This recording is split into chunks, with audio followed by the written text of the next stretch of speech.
Okay, today we are going to learn about populism, which was a movement that was short-lived. It was in the 1890s, and the populists never elected any presidents, but they did make some significant achievements. And this is a movement for and by the farmers. So let's take a look. So populism is a movement to increase the farmers' political power.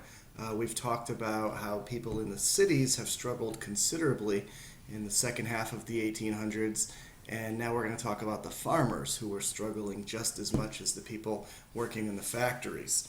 The 1890s were times of severe economic crisis. Lots of strikes that we talked about, economic downturns, and the government was not meeting the needs of its people. Farmers had new technology which allowed them to make more crops, but the more crops were produced, the prices fell, and they weren't making any money. A high tariff made it difficult to sell products overseas because people could buy farm products in their own countries for cheaper.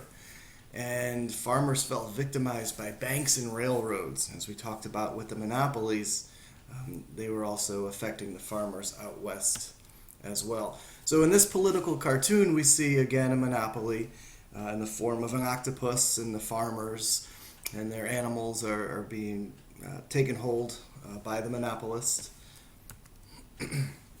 All right, the money supply, not the most exciting topic, but an important one. After the Civil War, the government issued greenbacks, which were paper currency, which caused inflation. So the value of money declined. And as the paper money lost value, the prices of goods shot up. So to control inflation, the government stopped printing greenbacks, and they also stopped making silver into coins. This was known as the crime of 73 because farmers and workers alike suffered considerably. So big problem. Money supply was not large enough for the country's growing economy. And farmers had problems of their own. They had to borrow money for seed and supplies. There were really high interest rates, which meant expensive mortgages. Falling prices meant less profits on crops, and of course the government stopped printing silver. So farmers are going to unite, and we talked about unions for the factory workers. Well, farmers had the Grange, which was an organization of farmers. It had over 1 million members in 1874. But the Grangers could not overcome Eastern businesses and railroads. Railroads charged exorbitant rates. Farmers lost all their profits shipping their product to the East, and it wasn't working for them. By 1890, there were between 1.5 million and 3 million members, but still, the farmers needed more support. So they're going to organize their own party, the People's Party, also known as the Populists. And they held a national convention in Omaha, Nebraska, the heart of the Midwest, and they nominated James Weaver for president. So he's a third-party candidate. So you have your Democrat still, you have your Republican. Those were Benjamin Harrison and Grover Cleveland. They weren't meeting the needs of the farmers, so they nominated their own guy, James Weaver. All right, and they called for unlimited coinage of silver. All right. And they wanted the government to own the railroads, get rid of national banks, abolish these monopolies so that the people's needs can be met. They supported an income tax, so the more you made, the more the government would take out. And they supported the idea of directly electing senators. They wanted an 8-hour workday. They wanted immigration restrictions to appeal to organized labor. So a lot of the things they fought for, they're going to happen later on. So the populists weren't able to achieve their objectives when they were strong, but they will achieve them down the road. The results of the 1892 election, James Weaver came in third. Not quite good enough, but 8% of the vote meant that the other parties had to look at the populists and take them seriously, because that's a significant chunk, and if they could grab all 8%, that could swing an election. So the next election of 1896, the populists are going to have a lot of power over. So as we can see in the 1892 election, Grover Cleveland, the Democrat, carried most of the South. Benjamin Harrison carried a lot of the North, and Weaver gained some votes in the Midwest, carrying Kansas, Colorado, Nevada, Idaho, and North Dakota. So the election of 1896, we have the Republican candidate, William McKinley, and the Populists decided to join with the Democrats because the Democratic nominee, William Jennings Bryan, closely resembled their platform. So the Populists threw their support to Bryan because he supported silver. A very famous speech he gave, known as the Cross of Gold speech. You shall not press down upon the brow of labor this crown of thorns. You shall not crucify mankind upon a cross of gold.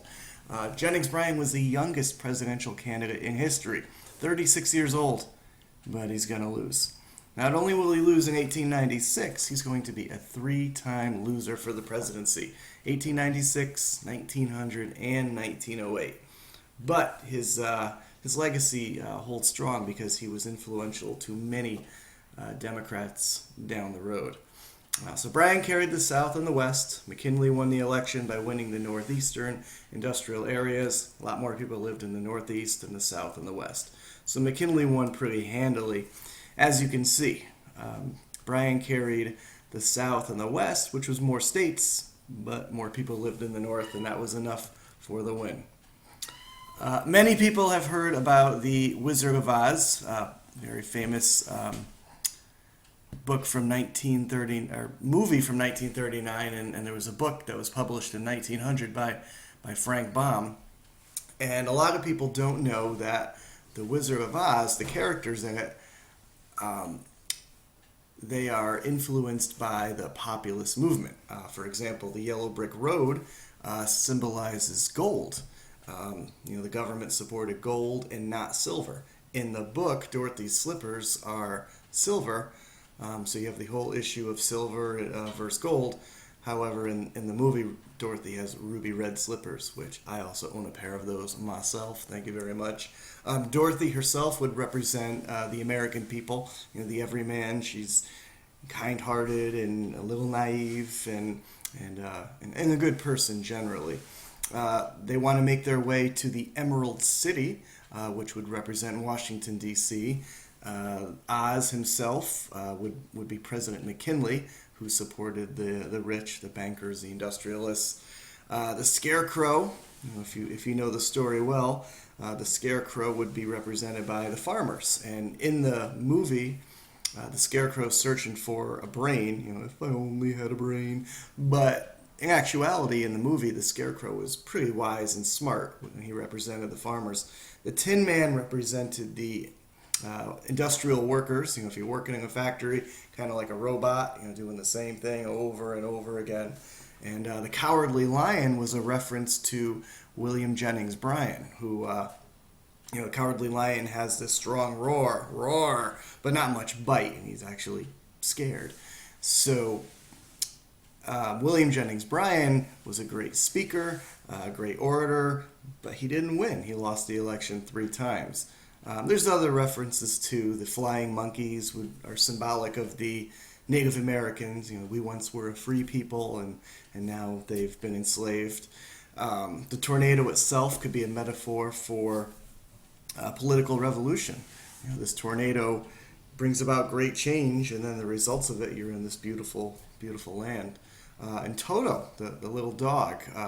Toto is short for teetotaler, which is a reference to the people against alcohol, the prohibitionists, which was very strong in the 1890s. All right, so there you have it. That's populism. For homework, I would like you guys to write 2 paragraphs summarizing populism and explaining its significance in history. Thank you very much.